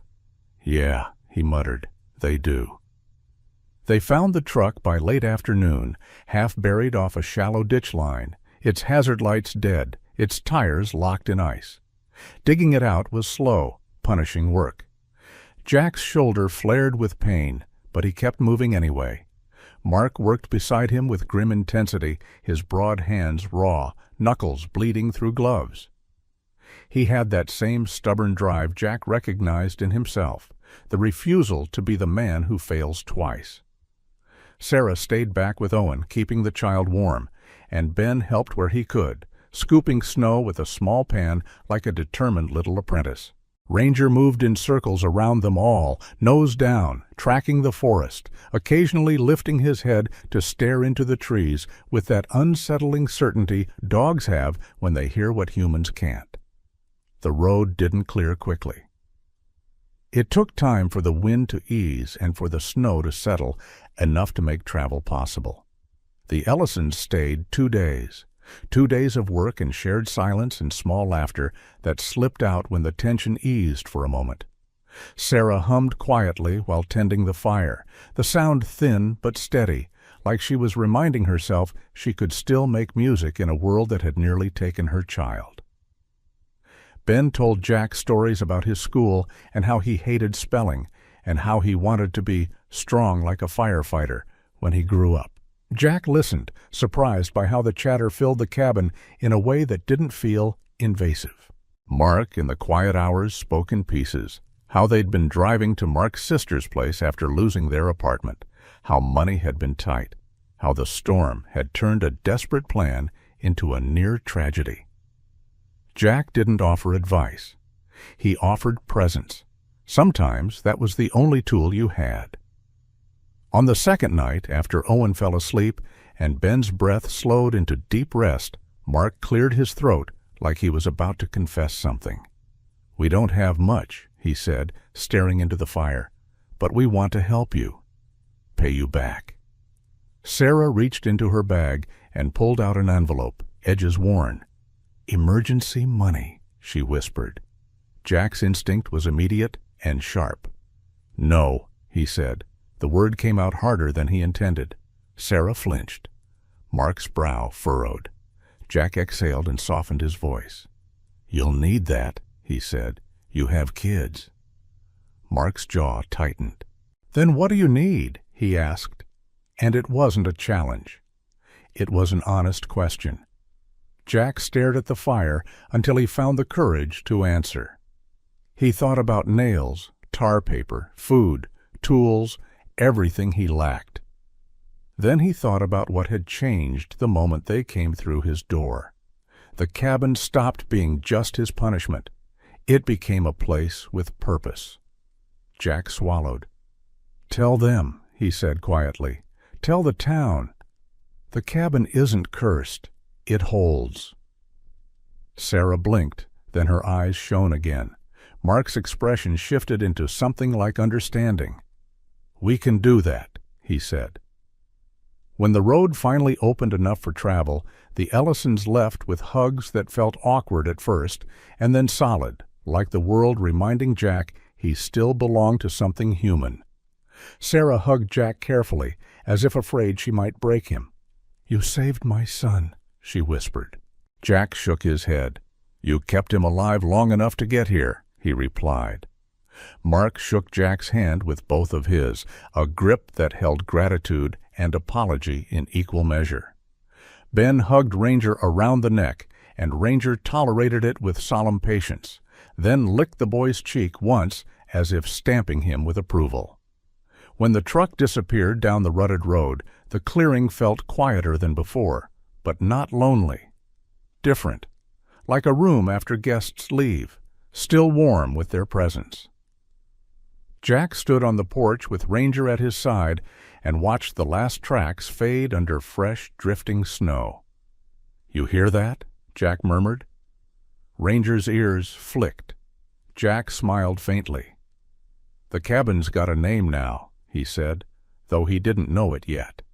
The town learned it before Jack did. Word traveled faster than weather. In a small place, a story doesn't need proof. It needs a witness. The Ellisons were sober, believable, not prone to exaggeration. Sarah's voice, trembling but steady, told Marlene at the diner about the lamp in the woods, about the veteran who didn't hesitate, about the dog that lay against her like a living blanket. Mark told Earl Maddox at the feed store about the braced beams and the careful fire, about how the cabin had held when it should have collapsed. Earl, who rarely spoke more than necessary, repeated it in fewer words, which made it sound even truer. By the end of the week, people started driving the edge of the woods and stopping where the road narrowed, as if curiosity had finally changed into something else. They didn't come in groups. They didn't come to gawk. They came the way people do when they want to help but don't want to admit they were wrong. Jack noticed the first offering at dusk, a bundle of split firewood left near the porch, tied neatly with wire. No note, just wood. He stared at it for a long moment, suspicious as if it might be a trap. Ranger sniffed it, then wagged his tail once, slow and satisfied. "All right," Jack muttered. "Take the win." The next day, a sack of potatoes appeared by the door, still dusted with dirt, heavy and real. After that, a roll of old steel wire. Then, 2 mismatched panes of glass, wrapped in burlap, leaned carefully against the wall. Each gift was small enough to deny as charity, practical enough to accept without pride choking you. Jack didn't see who left them. That was the point. Kindness in small towns often wears a mask because admitting softness feels dangerous. Jack began using the gifts immediately because wasting them would be disrespectful. He built a tighter wood stack, rationed potatoes, used wire to secure a loose section of porch railing. Ranger watched each new object with the solemn approval of a quartermaster. Then, one late afternoon, the sound of tires crunching over snow announced something different. A visitor who wasn't hiding. A truck pulled into the clearing and stopped in front of the cabin. The driver's door opened, and Hank Doyle stepped out, tall and lean in a heavy coat, his close-trimmed salt and pepper beard catching bits of snow. Hank's face looked carved from the same hard wood he sold, lines deep, eyes pale and sharp. He moved like a man who didn't waste motion. In the bed of his truck were a solid door, real, heavy, with intact hinges, and 2 window frames, weathered but sturdy. Hank stared up at the cabin's roof line, then at the braced posts visible through the doorway. "Heard you turned the dead cabin into a lifeboat," Hank said. Jack's mouth twitched. "It tried to kill me first," Jack replied. Hank snorted, the closest thing he had to laughter. He walked to the truck bed and slapped the door once. "This isn't a gift," Hank said immediately, as if he feared the word might soften him. "It's a debt." Jack frowned. "I don't owe you." Hank cut him off with a raised hand. "Not you," he said, gaze steady. "The town, to the man who kept a light on in a storm." Jack felt heat rise in his throat, uncomfortable and sharp. He didn't know how to be honored. He knew how to be used. This was different. Ranger stepped forward, tail wagging now, not frantically, but with a calm certainty, like he'd been expecting this all along. Hank glanced down at the dog. "And you?" Hank muttered, and for a second his voice softened. "Good dog." Ranger's ears perked, pleased by the recognition. Jack cleared his throat. "I can pay," he said quietly, instinctive. Hank's eyes narrowed. "Live first," he replied. Then he started unloading the door and windows without waiting for permission, because Hank Doyle only helped in the language of action. Jack took one side of the door, shoulder screaming, and Hank took the other, his old carpenter hands steady. Ranger trotted around them, supervising. Together they leaned the door against the cabin wall. Hank stepped back, inspected the place like he was evaluating a job site, then nodded once. "You put that lamp in the window every night," he said. Jack blinked. "Aye." Hank held up a hand again. "Don't explain," he said. "Just keep doing it." Then he climbed into his truck, engine rumbling. Before he drove off, he looked at Jack one more time. "People are leaving things," he said. "Let them." Jack stared. Hank's mouth twitched, almost a smile. "Turns out," Hank added, "most folks don't know how to be decent until a storm embarrasses them." Then he drove away, leaving tire tracks like punctuation in the snow. Jack stood in the clearing with the new door and windows beside him, and Ranger pressed against his leg. The cabin behind him creaked softly, as if it was adjusting to the idea of being more than a rumor. Jack looked at the lantern glow inside and felt something settle in his chest, heavy, steady, unfamiliar. The light wasn't just for him anymore. It was a marker, a promise, a point on the map where the world could still choose mercy. Spring didn't arrive like a hero. It arrived like an apology. Quiet, slow, almost shy about the trouble winter had caused. The first sign wasn't warmth. It was sound. A steady drip from the roofline during the brightest part of the day, each drop tapping the earth like a clock finally deciding to move again. Jack Mercer stood outside his cabin one morning and watched a thin ribbon of meltwater run down a patched board, catching sunlight for a second before disappearing into the soil. The clearing still held snow in stubborn pockets, dirty at the edges, but the air had softened. The wind no longer felt like it was trying to cut him in half. It still bit, but it no longer hunted. Behind Jack, the cabin looked the way a survivor looks when they've stopped trying to hide their scars. From a distance it was still ugly, boards mismatched, tar paper stitched in black seams, roofline uneven like a crooked grin, but it stood straight in the ways that counted. Posts braced the sag points. The new door Hank Doyle delivered had changed everything. A solid door doesn't just keep cold out. It tells your body you can exhale.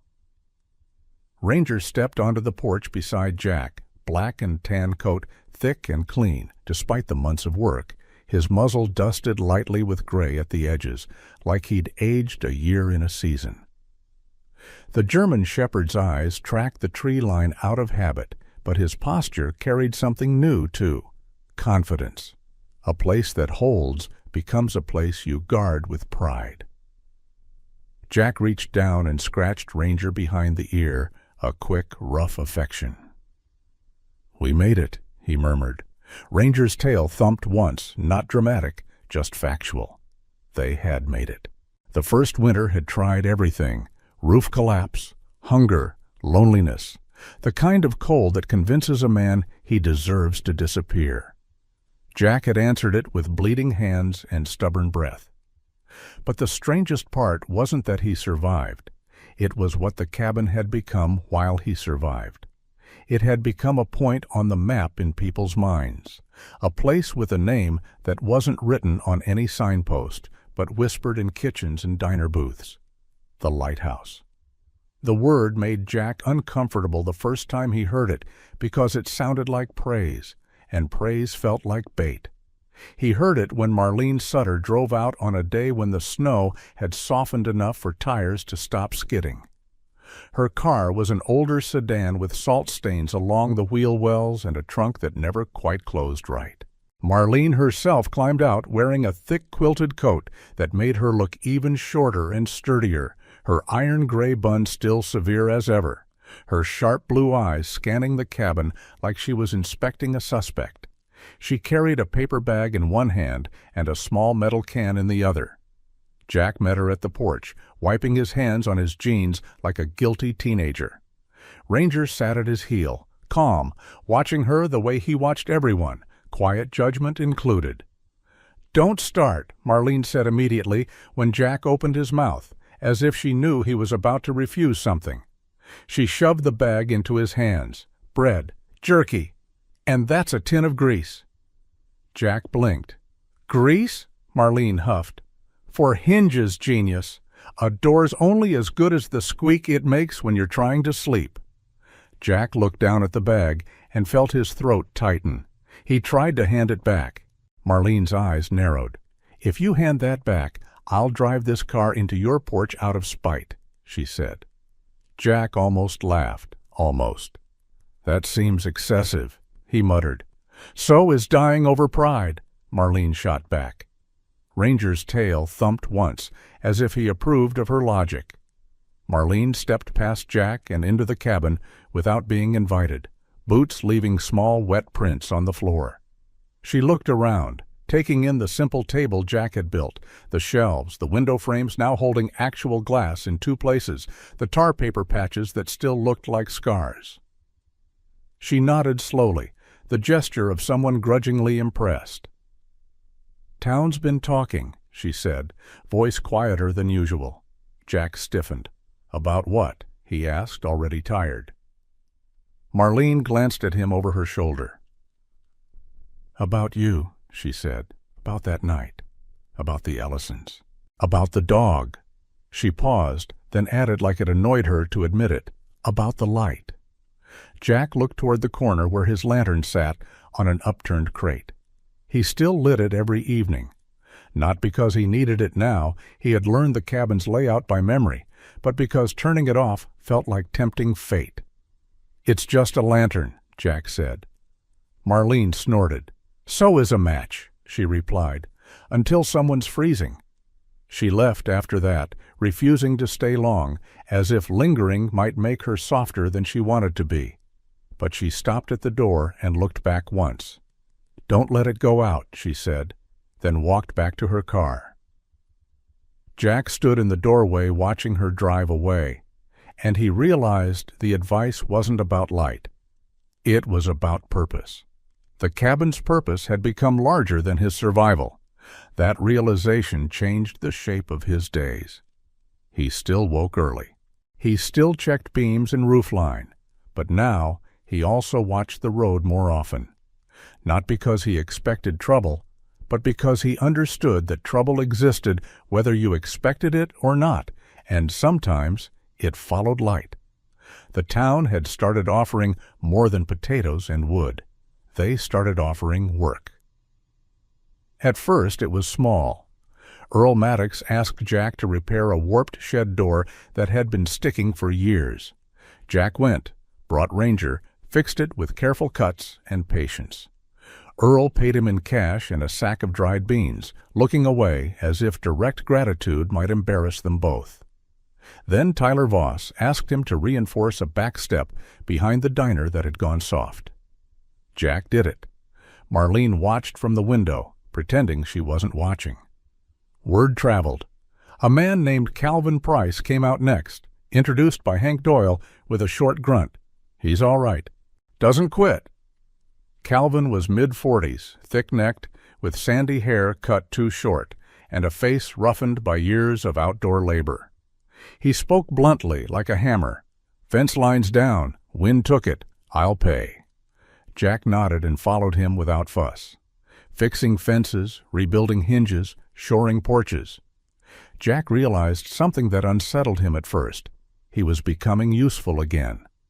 War had taken his usefulness and twisted it into trauma. The cabin gave him a different kind. This one built instead of destroyed. Hank Doyle became a regular presence, though he pretended he wasn't. He'd drive by on errands and slow near the clearing, watching Jack work with that sharp hazel gaze. Sometimes he'd stop and correct a measurement with a grunt. "Square it," he'd say. "If you don't, winter will." Hank never called it teaching, but Jack learned anyway. Ranger watched Hank the way he watched Jack, respectful, alert, strangely approving. Hank pretended not to like the dog, but his hand would sometimes drop to scratch Ranger's head for half a second before he caught himself. The biggest change came when Sarah and Mark returned, weeks later, when the roads were passable and the sky was finally more blue than gray. Jack heard the truck before he saw it, the rumble familiar. Ranger rose instantly and trotted to the edge of the clearing, tail wagging with a controlled excitement like he knew family when he smelled it. The Ellisons' truck pulled in and stopped. Sarah climbed out first, looking healthier than she had in the storm. Still tall and slender, but her face held color now, and her green eyes didn't look so hunted. Her hair was tied back neatly, the braid more intentional than desperate. Mark followed, still broad-shouldered, still wearing that dark stubble, but his posture had changed too. He looked like a man who had slept without flinching for the first time in months. Ben jumped out and ran straight toward Ranger with a grin that belonged to childhood again. Owen toddled behind, bundled in a small coat, cheeks pink, eyes bright. Jack felt something in his chest tighten and loosen at the same time. Alive, he thought, and the words still sounded holy. Sarah held out a folded newspaper. "We wanted you to see this," she said. Jack took it carefully, as if paper could bite. The headline wasn't fancy, but it was real. "Local Veterans Cabin Saves Family in Blizzard. Town calls it the Lighthouse." Jack's name was there, not as a rumor, as ink. His stomach twisted with discomfort. Fame, even small-town fame, felt like standing under a spotlight when you'd spent months learning to survive in shadows. Mark clapped Jack on the shoulder gently, gentle enough not to hit the injury, but solid enough to mean something. "They were already talking," Mark said. "We just made sure they talked right."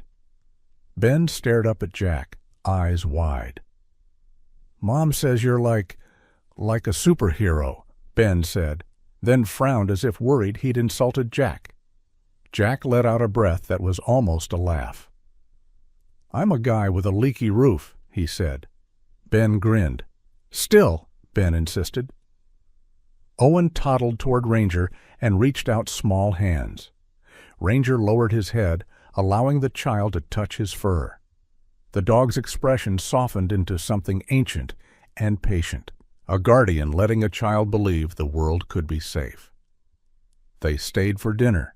Not a feast. Jack didn't do feasts, but a simple meal with potatoes, beans, and the last of Marlene's jerky, warmed slowly over the fire. Laughter filled the cabin in small bursts, strange and bright. Sarah talked about how she'd started carrying extra blankets in the truck now, how she'd learned the hard way that preparedness wasn't paranoia. Mark spoke about trying to rebuild their life without being swallowed by shame. Jack listened, and for once the cabin felt less like a battleground and more like a hearth. After the Ellisons left, Ben lingered at the door. He hesitated, then said quietly, "I want to build things like you." Jack looked down at the boy's earnest face and felt the weight of that statement. A child doesn't choose idols lightly. Jack knelt so they were level. "Then start with what's broken," Jack said, "not what's easy." Ben nodded as if he'd just been handed a secret weapon. Then he ran to the truck, waving hard through the window as they drove away. The days lengthened after that. Snow retreated. Mud returned. Birds came back to the branches. Jack kept working, not because he was afraid of dying now, but because he understood what work had given him. Proof. Proof that betrayal wasn't the last chapter. Proof that a ruined thing could be repaired without becoming someone else entirely. One evening, when the sky was soft and the air smelled faintly of thawed earth, Jack stood by the window and hung a proper oil lamp on a hook he'd installed himself. It wasn't fancy, just a sturdy glass lamp with a metal frame, something Hank had quietly miscounted in inventory. Jack filled it carefully, hands steady. Ranger sat beside him, watching as if this was a ritual. Jack lit the wick. The flame rose slow and sure, and its glow filled the cabin with a warm gold that made the rough boards look almost gentle. Jack stared at it for a long time. He thought about Denise and the papers and the theft and the way he'd been handed a wreck as a joke. He thought about the roof beam that had almost killed him. He thought about Sarah's frozen tears and Owen's first weak cry. He thought about the bundles of wood left without names.